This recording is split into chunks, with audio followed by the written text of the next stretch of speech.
മലയാളി പ്രേക്ഷകർ പ്രതീക്ഷയോടെ കാത്തിരുന്ന് വീക്ഷിക്കുന്ന ലേഡീസ് അവർ എന്ന പ്രിയ പ്രോഗ്രാമിലേക്ക് എല്ലാ മാന്യപ്രേക്ഷകർക്കും സ്വാഗതം.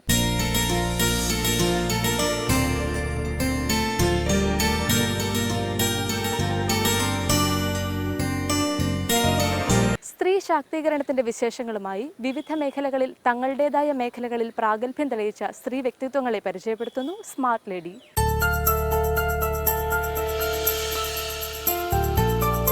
നമസ്കാരം, ഞാൻ GTCSൻ്റെ എക്സിക്യൂട്ടീവ് ഡയറക്ടറും അസോസിയേറ്റ് കൺസൾട്ടൻറ്റുമാണ്. GTCS എന്ന സ്ഥാപനം ഗണേഷ് ടെക്നിക്കൽ കൺസൾട്ടൻസി സർവീസസ്, ഞാനും ഹസ്ബൻഡ് ശ്രീഗണേഷും കൂടി 1997 സെപ്റ്റംബറിൽ സ്റ്റാർട്ട് ചെയ്തതാണ്. ഇപ്പം 20 വർഷത്തോളമായി ഞങ്ങൾ രണ്ടുപേരും കൂടി നടത്തിക്കൊണ്ടിരിക്കുന്നു.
ഞങ്ങൾ തുടങ്ങിയ സമയത്ത് ബിൽഡിംഗ് സർവീസസിൽ തന്നെ water supply systems, sanitary systems, fire protection system, treatment plants എന്നീ മേഖലയിലായിരുന്നു തുടക്കമിട്ടത്. അത് കഴിഞ്ഞ് സാവധാനം തന്നെ ബാക്കി എല്ലാ മേഖലയുമായ ഇലക്ട്രിക്കൽ, എയർ കണ്ടീഷനിങ് മുതലായ ഏരിയകളിലേക്ക് വ്യാപിപ്പിക്കുകയാണ് ഉണ്ടായിട്ടുള്ളത്. ഇപ്പോൾ കഴിഞ്ഞ 2 വർഷമായി ഞങ്ങൾ കൂടുതലും കോൺസെൻട്രേറ്റ് ചെയ്യുന്നത് ഗ്രീൻ ബിൽഡിംഗ് സർവീസസിലാണ്. എനർജി ഓഡിറ്റ്സ് മുതലായ സംഗതികളിലാണ് കൂടുതൽ ശ്രദ്ധ കൊണ്ടുവന്നിരിക്കുന്നത്. ഇപ്പം കഴിഞ്ഞ 2 മാസത്തിന് മുമ്പ് ഞങ്ങൾക്കൊരു അവാർഡ് കിട്ടുകയുണ്ടായി. കേരളത്തിലെ തന്നെ 2ാമത്തെ ഗ്രീൻ ഹോം, അതായത് IGBC ഇന്ത്യൻ ഗ്രീൻ ബിൽഡിംഗ് കൗൺസിലിൻ്റെ കേരളത്തിലെ 2ാമത്തെ പ്ലാറ്റിനം റേറ്റഡ് ഗ്രീൻ ഹോമിൻ്റെ സർട്ടിഫിക്കേഷനാണ് നമുക്ക് കിട്ടിയിരിക്കുന്നത്. ആലപ്പുഴയിലാണ് ആ വീട്. ആദ്യത്തെ വീട് നമ്മുടെ ആക്ടർ ശ്രീനിവാസൻ്റെ വീടാണ്, ഏലൂർ ഉള്ള. ഇത് കേരളത്തിലെ 2ാമത്തെ വീടിനാണ് സർട്ടിഫിക്കേഷൻ കിട്ടിയിരിക്കുന്നത്. ഇപ്പം കുറേ അധികം പ്രോജക്റ്റുകൾ നമ്മൾ കമർഷ്യലും എല്ലാം റെസിഡൻഷ്യലും ചെയ്ത് പതുക്കെ തുടങ്ങി വരുന്നുണ്ട്. എല്ലാം പല കേരളത്തിലെ തന്നെ ആയാലും പല മേഖലയിലുള്ളവർക്കും ഗ്രീൻ ബിൽഡിംഗ് എന്ന ഒരു കോൺസെപ്റ്റ് ഒരു പുതുമയോടുകൂടിയാണ് കാണുന്നത്. ഗ്രീൻ ബിൽഡിംഗ് എന്നാൽ അവരുടെ ഒരു കാഴ്ചപ്പാടെന്ന് പറഞ്ഞാൽ കുറേ മരങ്ങളും ചെടികളും വെച്ച് പിടിപ്പിക്കുക, ഇതേപോലെയുള്ള ഒരു ഇത് മാത്രമാണ്. നേരെ മറിച്ച് ശരിക്കും ഗ്രീൻ ബിൽഡിംഗ് കോൺസെപ്റ്റ് എന്ന് പറഞ്ഞാൽ നമ്മൾ പ്രകൃതിക്ക്, നമ്മളൊരു വീട് നിർമ്മിക്കുമ്പോഴേ അല്ലെങ്കിൽ ഒരു ബിൽഡിംഗ് കെട്ടുമ്പോഴേക്കും പ്രകൃതിക്ക് എന്തുമാത്രം ഇമ്പാക്റ്റ് ഉണ്ടാകുന്നു എന്നുള്ളതിന് പ്രാധാന്യം കൊടുക്കുന്ന ഒരു ഫീൽഡാണ്. അതിൽ ഈ ഒരു ബിൽഡിംഗ് എനർജി വൈസ് നോക്കിയാലും, അതായത് ഊർജ സംരക്ഷണം, ജലസംരക്ഷണം, ഇതുപോലുള്ളതിന് പ്രാധാന്യം കൊടുത്തുകൊണ്ട് ചെയ്യുന്ന ഒരു ബിൽഡിങ്ങിനെയാണ് നമ്മൾ ഗ്രീൻ ബിൽഡിംഗ് എന്ന് പറയുന്നത്. ഈ വീടുകളിൽ നമ്മൾ കേരളത്തിലെ ആൾക്കാരെ സംബന്ധിച്ചെന്ന് വെച്ചാൽ ഗ്രീൻ ബിൽഡിംഗ് ഒരു പുതുമയായിട്ടുള്ള കാര്യമല്ല. നമ്മൾ പഴയ വീടുകൾ നോക്കുകയാണെന്നുണ്ടെങ്കിൽ അവിടെ തന്നെ നമ്മൾ പരമാവധി ഡേ ലൈറ്റ്, അതായത് പകൽ വെളിച്ചത്തിനെ പരമാവധി യൂട്ടിലൈസ് ചെയ്താണ് ആ വീടുകൾ ചെയ്തിരിക്കുന്നത്. അവിടെയെല്ലാം നമ്മൾക്ക് എയർ കണ്ടീഷണറുകളുടെ ഉപയോഗം കുറവായിരുന്നു. അപ്പോൾ ഈ ഒരു മേഖലയിലേക്ക് നമ്മൾ സാവധാനം, കാര്യം നമ്മൾക്ക് എല്ലാവർക്കും അറിയാം അടുത്ത തലമുറ ഫേസ് ചെയ്യാൻ പോകുന്ന ഏറ്റവും വലിയൊരു ബുദ്ധിമുട്ടാണ് എനർജി വെച്ചിട്ടുള്ള പ്രശ്നങ്ങളും നമുക്ക് വെള്ളത്തിൻ്റെ അഭാവം കൊണ്ട് ഇപ്പം തന്നെ പല മേഖലകളിലും കൂടുതലും ആശ്രയിക്കുന്നത് ടാങ്കർ വെള്ളത്തിനെയാണ് ആശ്രയിക്കുന്നത്. അപ്പോൾ ഇതുപോലുള്ള നമ്മൾ ഈ ഫീൽഡിൽ നിന്ന് തന്നെ വന്നതുകൊണ്ടാണ് ഇങ്ങനൊരു മേഖല സെലക്ട് ചെയ്യാനും അതിനകത്തേക്ക് കൂടുതൽ വർക്ക് ചെയ്ത് നമ്മൾക്ക് കുറേ അധികം കാര്യങ്ങൾ ഇതിനകത്ത് ചെയ്യാൻ പറ്റുമെന്ന് മനസ്സിലാക്കിയിട്ടാണ് ഞങ്ങൾ രണ്ടുപേരും കൂടി ഈ ഫീൽഡിലേക്ക് ഇറങ്ങാനായിട്ട് തീരുമാനിച്ചിട്ടുള്ളത്.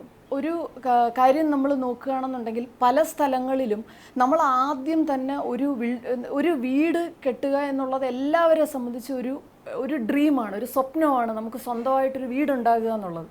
അപ്പം നമുക്ക് നമ്മുടെ നാട്ടിൽ നമ്മുടെ അച്ഛനമ്മമാരെല്ലാം നമ്മൾ ജനിച്ച് വളർന്ന സ്ഥലത്ത് നമുക്കൊരു വീടുണ്ടെങ്കിൽ പോലും നമ്മൾക്ക് സ്വന്തമായിട്ടൊരു വീടുണ്ടാക്കുക എന്നുള്ളതൊരു സ്വപ്നമാണ്. ആ വീട് നമ്മുടെ മനസ്സിൽ അങ്ങനെ ഒരു ആശയം വരുമ്പോഴേക്ക് തന്നെ നമ്മൾ ആദ്യം ആലോചിക്കുക നമുക്ക് എന്തുമാത്രം കാര്യങ്ങളാണ് അതിൽ നിന്ന് ആവശ്യമായിട്ടുള്ളത്, നമ്മൾ ആ വീട്ടിൽ എത്ര പേരാണ് താമസിക്കാൻ പോകുന്നത്. ഈ വക ഒരു കാര്യം മനസ്സിൽ നമുക്കൊരു വ്യക്തമായ ധാരണയോടുകൂടിയാണ് നമ്മൾ ആ വീടിൻ്റെ ഡിസൈനറിനെ അപ്രോച്ച് ചെയ്യേണ്ടത്. ആ ഡിസൈനറിനോട് നമ്മുടെ ആവശ്യം വ്യക്തമായിട്ട് പറയുക, ഇത്ര പേരാണ് ഇവിടെ താമസിക്കാൻ പോകുന്നത്, എൻ്റെ കയ്യിൽ ഇത്ര രൂപയുണ്ട്. ഈ ഒരു വിവരം കറക്റ്റായിട്ട് പറഞ്ഞാൽ ഏതൊരു ഡിസൈനറിനും വളരെ ആപ്റ്റായിട്ടുള്ളൊരു തീരുമാനത്തിലേക്ക് എത്താൻ പറ്റും. നമ്മളുടെ നാട്ടിൽ നമ്മൾ ഈ വീട് വയ്ക്കാൻ ഉദ്ദേശിക്കുന്ന സ്ഥലത്തിന് ചുറ്റുപാടും നിന്നും കിട്ടുന്ന സാധനങ്ങൾ, അതായത് ലോക്കലി അവൈലബിൾ മെറ്റീരിയൽസ് എന്ന് പറയും. ഒരുപാട് ദൂരത്തുനിന്ന് പോയിട്ട് ഇപ്പം എറണാകുളത്തൊരു വീട് വെക്കാനായിട്ട് നമ്മൾ തിരുവനന്തപുരത്തോ തമിഴ്നാട്ടിലോ ബാംഗ്ലൂരിൽ നിന്നോ പോയിട്ടൊരു സാധനം നമ്മൾ വീട് വയ്ക്കുന്ന സ്ഥലത്തേക്ക് കൊണ്ടുവരുമ്പോൾ ആ ട്രാൻസ്പോർട്ടേഷൻ കൊണ്ടുണ്ടാകുന്ന ഒരു മലിനീകരണം, പൊല്യൂഷൻ ഒഴിവാക്കുക എന്നുള്ളതാണ് നമ്മുടെ ആദ്യത്തെ ഒരു ചുമതല എന്ന് പറയുന്നത്. നമ്മുടെ ഒരു റെസ്പോൺസിബിലിറ്റിയാണ്, പ്രകൃതിയോടുള്ള നമ്മുടെ ഒരു കടപ്പാടാണത്. നമ്മൾ അടുത്ത തലമുറയ്ക്ക് വേണ്ടിയിട്ട് അതായത് ഒരു കെയർ ആൻഡ് കൺസേൺ എന്ന് പറയും. നമ്മൾ അവർക്ക് വേണ്ടി എന്തെങ്കിലും കുറേ കാര്യങ്ങൾ സൂക്ഷിച്ച് വച്ചേക്കേണ്ടതായിട്ടുണ്ട്. നമ്മളെല്ലാ കാര്യങ്ങളും ഇപ്പോഴും തന്നെ തീർത്തങ്ങ് ഉപയോഗിച്ച് കഴിഞ്ഞാൽ അടുത്ത തലമുറയായിരിക്കും ഒരുപാട് രീതിയിൽ അവർ ബുദ്ധിമുട്ടാൻ പോകുന്നത്.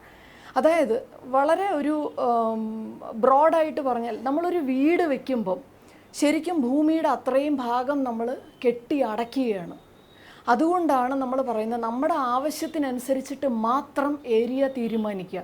എത്ര വേണം, 2 പേർക്ക് താമസിക്കാനായിട്ട് 10,000 സ്ക്വയർ ഫീറ്റിൻ്റെ ഒരു വീടിൻ്റെ ആവശ്യം നമുക്കില്ല. അതേപോലെയാണ് ഞാൻ നേരത്തെ പറഞ്ഞ പോലെ ലോക്കലി അവൈലബിൾ ആയിട്ടുള്ള സാധനങ്ങൾ കഴിയുന്നതും നമ്മൾ വീടുകളിൽ ഉപയോഗിക്കാൻ നോക്കുക. പഴയ ഏതെങ്കിലും വീടുകൾ പൊളിച്ചാണ് നമ്മൾ ചെയ്യുന്നതെങ്കിൽ ആ വീടിൽ നിന്നും പൊളിക്കുന്ന സാധനങ്ങളിൽ നിന്നും പരമാവധി നമ്മൾ ഇതിനകത്തേക്ക് ഉപയോഗിക്കാൻ ശ്രമിക്കുക. അങ്ങനെയൊക്കെ വരുമ്പോഴാണ് നമ്മൾ പ്രകൃതിയോട് നീതി പുലർത്തുന്നു എന്ന് നമുക്ക് പറയാൻ പറ്റും. കേരളത്തിനെ സംബന്ധിച്ചെന്ന് വെച്ചാൽ നമ്മൾ ഇവിടെ ഇപ്പം ചെയ്തുകൊണ്ടിരിക്കുന്ന വീടുകളിലെല്ലാം ആവശ്യമുള്ളിടത്തും ഇല്ലാത്തിടത്തും നമ്മൾ ഗ്ലാസ് എന്ന് പറയുന്ന സാധനം ഉപയോഗിക്കുന്നുണ്ട്. ഇതിൻ്റെ ആവശ്യം ശരിക്കും പറഞ്ഞാൽ നമുക്കിവിടെ ഇല്ല. നമുക്ക് ധാരാളം ഡേ ലൈറ്റ് കിട്ടുന്ന സ്ഥലങ്ങളാണ്. നമ്മൾ ആ ഡേ ലൈറ്റിനെ പരമാവധി ഉപയോഗിച്ച് നമ്മളുടെ വീടിനകത്തെ എയർ കണ്ടീഷണറുകളുടെ യൂസേജ് കുറയ്ക്കുക. കാറ്റും വെളിച്ചവും നല്ല രീതിയിൽ നമുക്ക് പ്രകൃതിയിൽ നിന്ന് കിട്ടുന്നതിനെ പരമാവധി ഉപയോഗിച്ച് നമ്മളൊരു വീട് ഡിസൈൻ ചെയ്യാൻ നോക്കിയാൽ ഈ ആർട്ടിഫിഷ്യലായിട്ടുള്ള സാധനങ്ങളുടെ ഉപയോഗം കുറയ്ക്കാൻ പറ്റും. അങ്ങനെ കുറച്ച് കഴിയുമ്പോഴാണ് ആ വീട് ഒരു എനർജി എഫിഷ്യൻ്റ് എന്ന് നമുക്ക് പറയാൻ പറ്റും. ഇതിനെയൊക്കെയാണ് നമ്മളൊരു ഗ്രീൻ ബിൽഡിംഗ് എന്ന് പറയുന്നത്.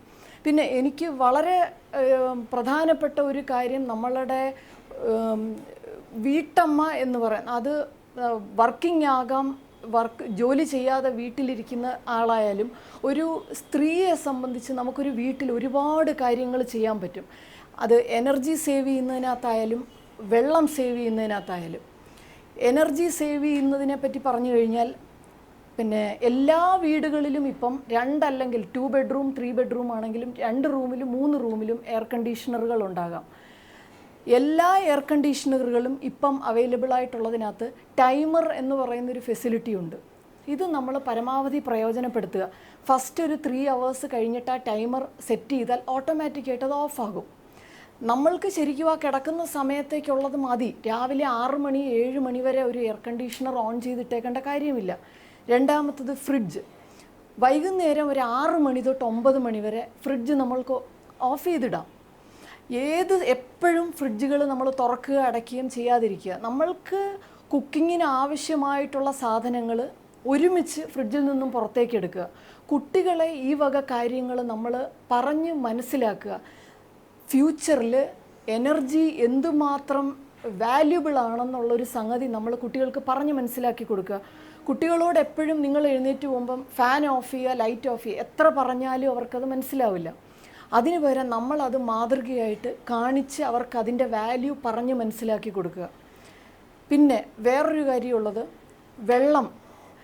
വെള്ളം നമുക്ക് ഒരുപാട് രീതിയിൽ നമുക്ക് വീടുകളിൽ സേവ് ചെയ്യാൻ പറ്റും. ഒരു കാര്യമുള്ളത്, ഇപ്പം ഡിഷ് വാഷിങ്ങിനായാലും നമ്മൾക്ക് തുണി അലക്കാൻ വാഷിംഗ് മെഷീനകത്തായാലും നമ്മൾ ഡിറ്റർജൻറ്റ് ചൂസ് ചെയ്യുമ്പം വളരെ കെയർഫുള്ളായിട്ട് ചൂസ് ചെയ്യുക. ഒരുപാട് പതയുള്ള സാധനങ്ങളാണ് നമ്മൾ ഉപയോഗിക്കുന്നതെന്നുണ്ടെങ്കിൽ ഈ വാഷിംഗ് മെഷീൻ ആ ലാസ്റ്റ് ഡ്രോപ്പ് പത ആ തുണിയിൽ നിന്ന് പോകുന്നിടം വരെ വെള്ളം എടുത്തുകൊണ്ടേയിരിക്കും. എടുത്ത് ഈ മെഷീൻ കണ്ടിന്യൂസ് ആയിട്ട് റൺ ചെയ്തുകൊണ്ടിരിക്കും. ഞാൻ പല വീടുകളിലും കണ്ടിട്ടുണ്ട് 2 മണിക്കൂർ അടുപ്പിച്ചൊരു വാഷിംഗ് മെഷീൻ ഓടിക്കൊണ്ടിരിക്കുന്നത്. ഇങ്ങനെ ഓടുമ്പം നമ്മൾക്ക് എനർജി നഷ്ടമാണ്, വെള്ളവും നഷ്ടമാണ്. അതിന് പകരം നമ്മളുടെ മെഷീൻ്റെ പ്രോപ്പറായിട്ടുള്ള സെറ്റിങ്സ് ടെക്നീഷ്യനോട് മനസ്സിലാക്കിയതിന് ശേഷം അതിൻ്റെ സെറ്റിങ്സ് നമ്മളുടെ ക്ലൈമാറ്റിക് കണ്ടീഷൻ അനുസരിച്ചിട്ട് ആ മെഷീൻ സെറ്റ് ചെയ്യുക. പല വീടുകളിലും 70 ഡിഗ്രി 80 ഡിഗ്രിയിലാണ് ടെമ്പറേച്ചർ സെറ്റ് ചെയ്തിരിക്കുന്നത് വാഷിംഗ് മെഷീനകത്ത്. നമ്മൾക്കതിൻ്റെ ആവശ്യമില്ല. ഒരു ഹോസ്പിറ്റലിൽ ഉപയോഗിക്കുന്ന തുണികളോ അങ്ങനെയുള്ള സ്ഥലങ്ങളിലുള്ളതിൻ്റെ അടുത്ത് മതി നമ്മൾ ഇത്രയും ഹോട്ടായിട്ടുള്ള വെള്ളം ഉപയോഗിച്ച് തുണി കഴുകുന്നത്. നമ്മുടെ ഇവിടുത്തെ ക്ലൈമറ്റിനനുസരിച്ചിട്ട് കുറച്ച് പുകയും പിന്നെ പൊടിയും അഴുക്കും ഒക്കെ ഉള്ളൂ. നമ്മൾ കൂടുതൽ ആൾക്കാരും എയർ കണ്ടീഷനിങ് എൻവയൺമെൻറ്റിലാണ് വർക്ക് ചെയ്യുന്നത്. അപ്പോൾ നമ്മൾക്ക് അത്രയും കൂടുതൽ ടെമ്പറേച്ചർ ഉള്ളൊരു വെള്ളത്തിൻ്റെ ആവശ്യമില്ല. അപ്പോൾ ആ സെറ്റിങ്സ് കറക്റ്റ് ചെയ്യുക. അതേപോലെ നേരത്തെ പറഞ്ഞ പോലെ ഡിറ്റർജൻറ്റ് ശ്രദ്ധിച്ച് വാങ്ങിക്കുക. പിന്നെ ഡിഷ് വാഷിങ്ങിന് ഉപയോഗിക്കുന്ന ലിക്വിഡ് ഒരുപാട് പതയുള്ളത് ഉപയോഗിച്ച് കഴിഞ്ഞാൽ നമ്മൾ അത്രയും കൂടുതൽ വെള്ളം ഉപയോഗിക്കേണ്ടി വരും. ഈ വക കാര്യങ്ങളിലകത്ത് ശ്രദ്ധിച്ചു കഴിഞ്ഞാൽ ഒരു വീട്ടമ്മയെന്നുള്ള നിലയ്ക്ക് ഒരുപാട് രീതിയിൽ നമുക്ക് ഊർജവും വെള്ളവും നമുക്ക് ലാഭിക്കാൻ പറ്റും. ഇതെല്ലാം നമ്മൾ പ്രകൃതിയോട് ചെയ്യുന്ന നമ്മളുടെ ഒരു റെസ്പോൺസിബിലിറ്റി ആയിട്ട് ഓരോരുത്തരും വിചാരിക്കുക. നമ്മുടെ കുട്ടികൾ അടുത്ത ജനറേഷനിൽ വരുമ്പോൾ അവർക്ക് ഇതൊക്കെ ഉണ്ടാകുമോ? ഇപ്പോഴത്തന്നെ കൂടുതൽ ആൾക്കാരും ഡിപ്പെൻഡ് ചെയ്യുന്നത് ബോട്ടിൽ വാട്ടറിനെയാണ്. ആ ബോട്ടിൽ വാട്ടറിൻ്റെ കാര്യം പറഞ്ഞപ്പോഴാണ്, പണ്ട് നമ്മൾ ട്രാവൽ ചെയ്യുമ്പോൾ നമ്മുടെ കയ്യിലൊരു വാട്ടർ ബോട്ടിൽ ഉണ്ടാകും. നമ്മൾ സാധാരണ റെയിൽവേ സ്റ്റേഷനിൽ നിന്നുമൊക്കെ റീഫിൽ ചെയ്താണ് എടുക്കുന്നത്. ഇപ്പം നമ്മൾ ആ പ്ലാസ്റ്റിക് ബോട്ടിൽസ് 20 രൂപ അല്ലെ 30 രൂപ കൊടുത്ത് വാങ്ങിക്കും, എവിടെങ്കിലും ഒരിടത്ത് കളയും. നമ്മൾ ആരും തന്നെ ചിന്തിക്കുന്നില്ല ഈ ബോട്ടിൽ എവിടേക്കാണ് പോകുന്നു എന്നുള്ളത്. ഇപ്പം ഈ വക ചെറിയ ചെറിയ കാര്യങ്ങൾ, നമ്മളൊരു സൂപ്പർ മാർക്കറ്റിൽ സാധനം വാങ്ങിക്കാൻ പോകുന്നു, അല്ലെന്നുണ്ടെങ്കിൽ ഒരു തുണി എടുക്കുന്നിടത്തേക്ക് പോകുന്നു. നമ്മൾ ചോദിച്ചു കഴിഞ്ഞാൽ അവർ നമ്മുടെ ആവശ്യത്തിൽ കൂടുതൽ അവർ കവറുകൾ തരും. ഇപ്പോൾ അവർ ചാർജ് ചെയ്യുന്നുണ്ട്. പക്ഷേ നേരെ മറിച്ച് നമ്മളൊരു ബാഗ് ക്യാരി ചെയ്ത് കഴിഞ്ഞാൽ ഈ പ്ലാസ്റ്റിക് കിറ്റുകൾ നമ്മൾ വാങ്ങിക്കേണ്ട കാര്യമില്ല. ഈ കവറുകളെല്ലാം നമ്മുടെ ഭൂമിയിലേക്കാണ് പോകുന്നത്. അപ്പോൾ ഈ വക ചെറിയ ചെറിയ കാര്യങ്ങൾ ഒരു വീട്ടമ്മ എന്നുള്ള നിലയ്ക്ക് ശ്രദ്ധിക്കാവുന്ന കാര്യങ്ങൾ തന്നെയാണ്. നമ്മൾ ഹൈദരാബാദിൽ ഇന്ത്യൻ ഗ്രീൻ ബിൽഡിംഗ് കൗൺസിൽ എന്നൊരു ഓർഗനൈസേഷനുണ്ട്. CII, കോൺഫെഡറേഷൻ ഓഫ് ഇന്ത്യൻ ഇൻഡസ്ട്രിയുടെ അണ്ടറിലുള്ളതാണ്. അവരുമായിട്ട് നമ്മൾ കുറച്ച് ക്ലോസ് ആയിട്ട് അസോസിയേറ്റ് ചെയ്യാനൊരു ഇടയായി. അങ്ങനെയാണ് ഞങ്ങൾ രണ്ടുപേരും, അവരുടെ കുറച്ച് എക്സാമൊക്കെ ഉണ്ട്, അതെല്ലാം ക്വാളിഫൈ ചെയ്തു. അവരുമായിട്ട് കൂടുതൽ നമ്മൾ ഇടപഴകിയപ്പോഴാണ് ഇതിനകത്തുള്ളതും ഫ്യൂച്ചറിൽ വരാൻ പോകുന്ന എല്ലാ ബിൽഡിങ്സ് തന്നെയും ഗ്രീൻ ബിൽഡിങ്സ് ആക്കിയാൽ തന്നെ നമുക്ക് അതിനുള്ള പ്രയോജനം എന്താണെന്നുള്ളത് മനസ്സിലാവുകയാണ്. അങ്ങനെയാണ് നമ്മൾ പതുക്കെ ഈ ഒരു ഫീൽഡിലേക്ക് കഴിഞ്ഞ 2 വർഷമായിട്ടാണ് ഞങ്ങൾ ഈ മേഖലയിൽ കോൺസെൻട്രേറ്റ് ചെയ്യാൻ തുടങ്ങിയത്. ഒരു പുതിയതായിട്ടൊരു പ്രോജക്റ്റിൻ്റെ ആശയം വരുമ്പോൾ നമ്മൾക്ക് കുറച്ചൊരു ബുദ്ധിമുട്ടാണ്. നമുക്ക് ക്ലയൻറ്റിനെയോ അല്ലെന്നുണ്ടെങ്കിൽ ആർക്കിടെക്റ്റിനെ, ഇപ്പോഴത്തെ ഒരു സാഹചര്യം അല്ലായിരുന്നു തുടക്കത്തിൽ.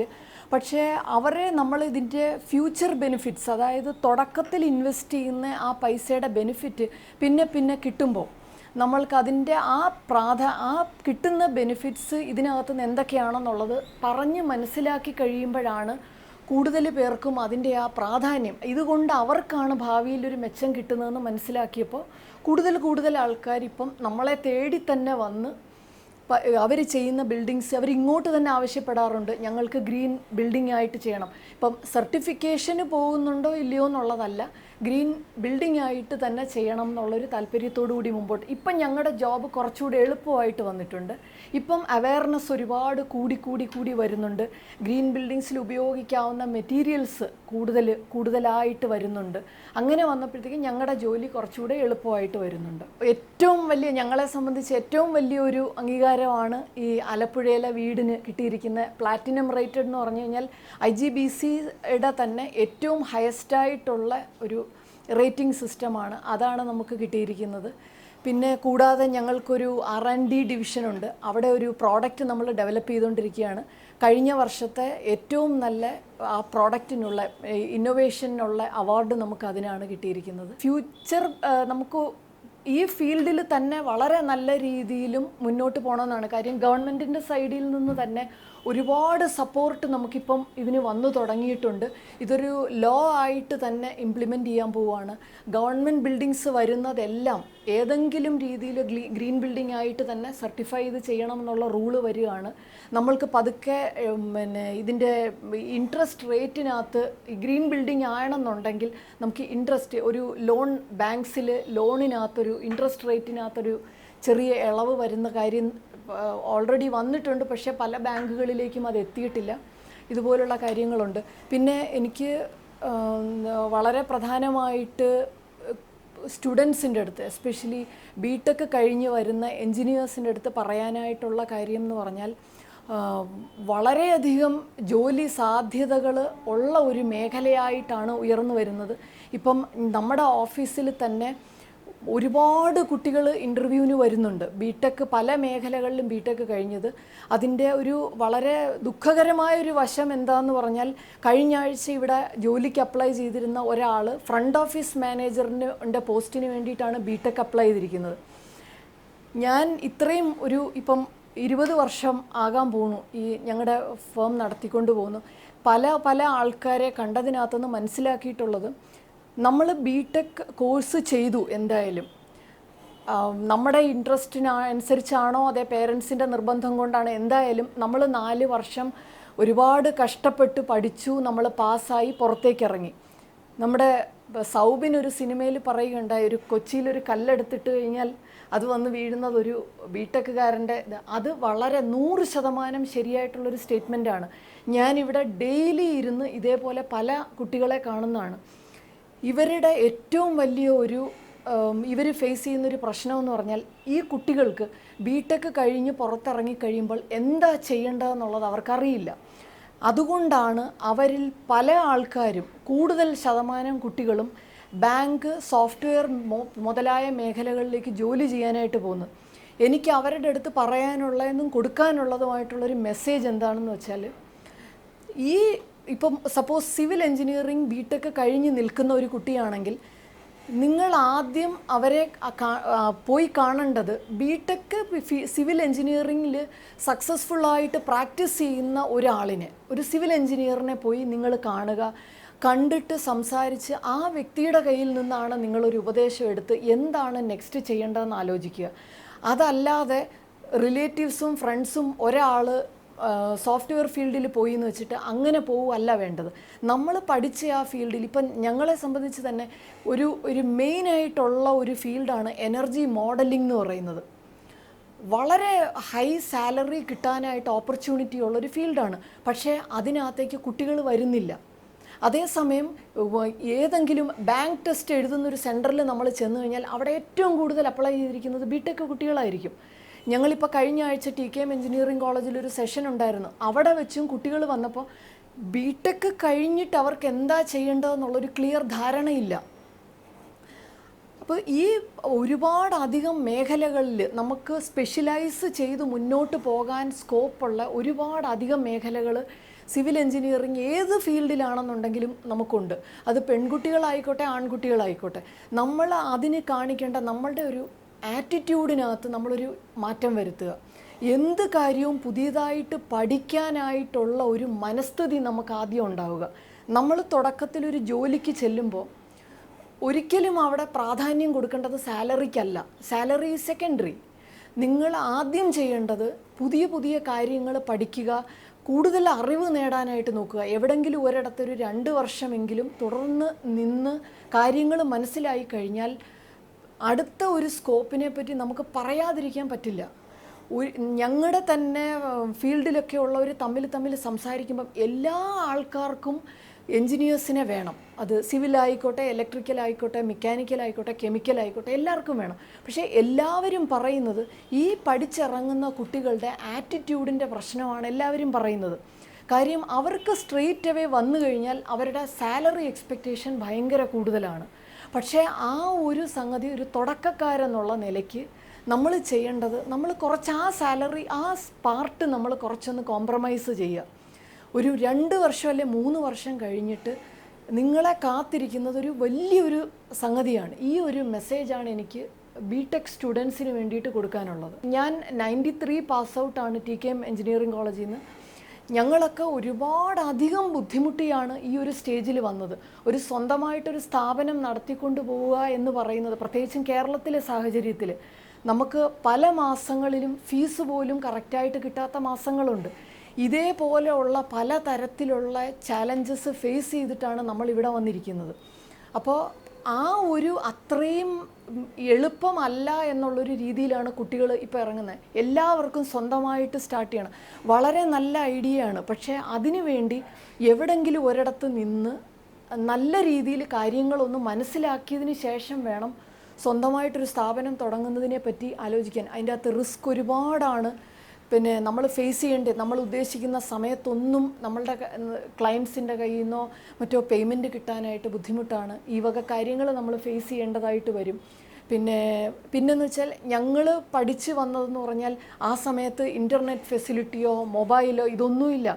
നമ്മളൊരു കാര്യം, നമ്മൾക്കൊരു അസൈൻമെൻറ്റ് സബ്മിറ്റ് ചെയ്യണമെങ്കിൽ നമ്മൾ പോയി ലൈബ്രറിയിലിരുന്ന് പല ബുക്സുകൾ റെഫർ ചെയ്താണ്, നോട്ട്സ് എഴുതിയാണ് ഈ ഒരു സംഗതി സബ്മിറ്റ് ചെയ്യുന്നത്.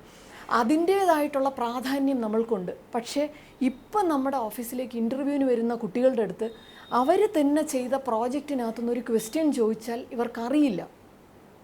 അവർ പറയും ആ ഭാഗം എൻ്റെ കൂട്ടുകാരനാണ് ചെയ്തത്, അല്ലെങ്കിൽ ഗൂഗിളിൽ നിന്ന് കോപ്പി പേസ്റ്റ് ചെയ്തതാണ്. പക്ഷേ കോപ്പി പേസ്റ്റ് ചെയ്തോട്ടെ, പക്ഷേ ആ സബ്ജക്റ്റിനെ പറ്റി നമുക്കൊരു നോളജ് ഉണ്ടായിരിക്കണം.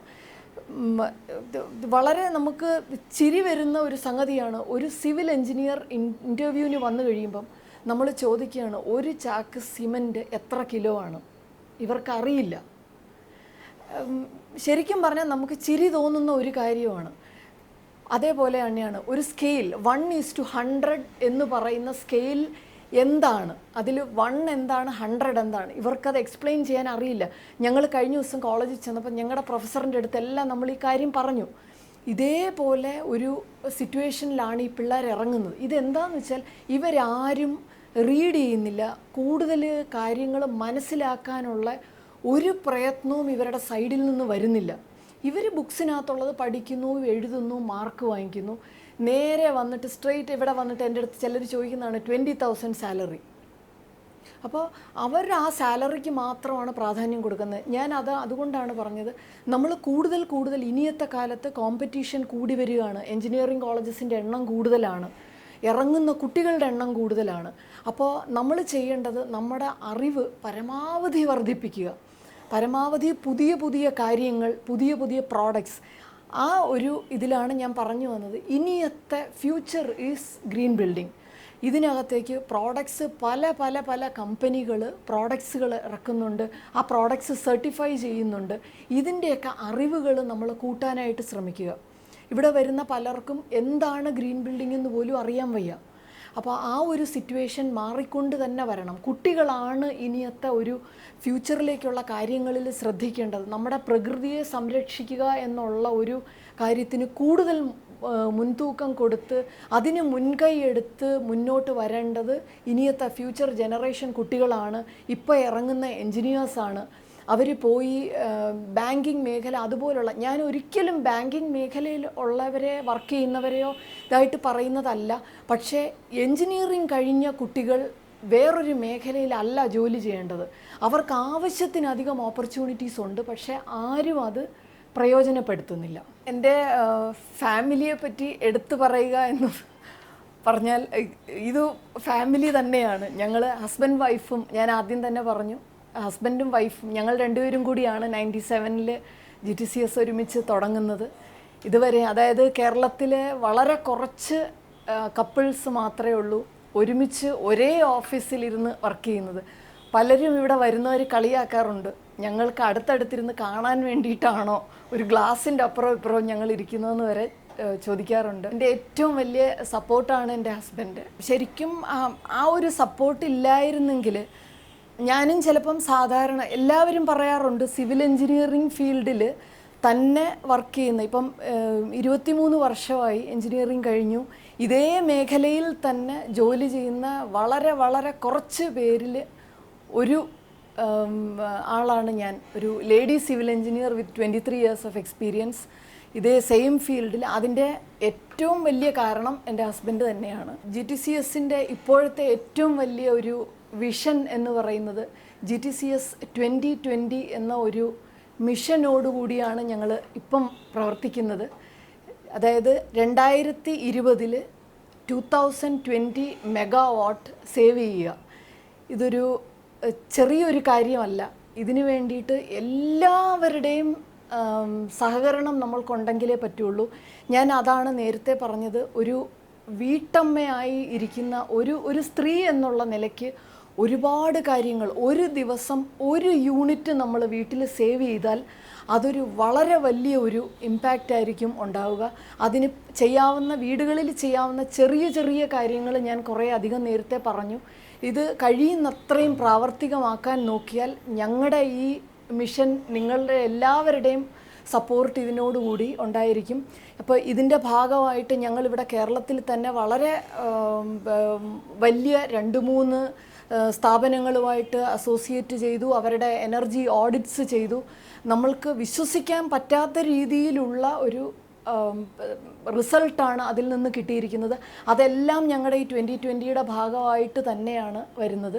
അപ്പോൾ ഇതിനകത്തുനിന്ന് കുറച്ചെങ്കിലും കാര്യങ്ങൾ മനസ്സിലാക്കിയിട്ടുണ്ടെന്നുണ്ടെങ്കിൽ നമ്മൾക്ക് എല്ലാവർക്കും വീട്ടിൽ ചെറുതായിട്ട് ചെയ്യാവുന്ന കാര്യങ്ങളാണ്.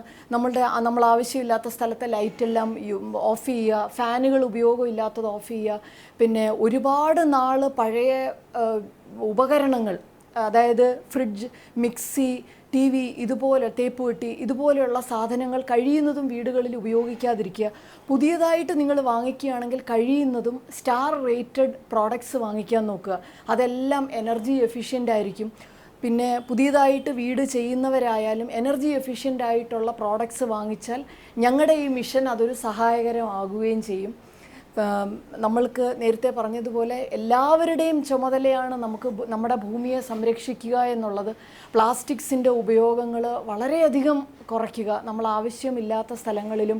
പിന്നെ അതേപോലെ ഇപ്പം ഞങ്ങളുടെ തന്നെ ഓഫീസുകളിൽ നോക്കിയാൽ ഇവിടെ ഒരു സ്ഥലത്തും നിങ്ങൾക്ക് പ്ലാസ്റ്റിക് ബോട്ടിൽ, ഞങ്ങളെല്ലാവരും തന്നെ ഗ്ലാസ് ബോട്ടിലാണ് ഉപയോഗിക്കുന്നത്. നമ്മുടെ ആരോഗ്യം വെച്ച് നോക്കുകയാണെന്നുണ്ടെങ്കിൽ ആരോഗ്യപരമായി ഒരുപാട് മെസ്സേജസ് സ്പ്രെഡ് ചെയ്യുന്നുണ്ട്. പക്ഷേ എനിക്ക് തോന്നുന്നില്ല ആരും അത് ശ്രദ്ധിക്കുന്നുണ്ടെന്നുള്ളത്. നിങ്ങൾക്കതിൻ്റെ ദൂഷ്യവശം മനസ്സിലാകാഞ്ഞിട്ടാണ്. നമ്മൾ വീടിനകത്ത് അടുക്കളയിൽ പോലും പ്ലാസ്റ്റിക് സാധനത്തിനുള്ളിൽ ഇട്ട് വയ്ക്കുന്ന സാധനങ്ങൾ ഒരുപാട് ദൂഷ്യം ചെയ്യും. ഉപ്പ്, എണ്ണ, പൊടി ഐറ്റംസ് കഴിയുന്നതും നിങ്ങൾ ഗ്ലാസ് ബോട്ടിൽസിനകത്തോ അല്ലെന്നുണ്ടെങ്കിൽ സ്റ്റീലിൻ്റെ പാത്രത്തിനകത്തോ സൂക്ഷിക്കുക. നമ്മൾ ഒരേ ഒരു കാര്യം നോക്കുക, നമ്മുടെ അമ്മമാരോ നമ്മുടെ അമ്മുമ്മമാരോ എങ്ങനെയാണോ അവർ ജീവിച്ചിരുന്ന കാലഘട്ടം, അതാണ് നമുക്ക് തിരികെ കൊണ്ടുവരേണ്ടത്. അതാണ് ശരിയായ ഒരു ഗ്രീൻ ബിൽഡിംഗ് എന്ന് പറയുന്നത്.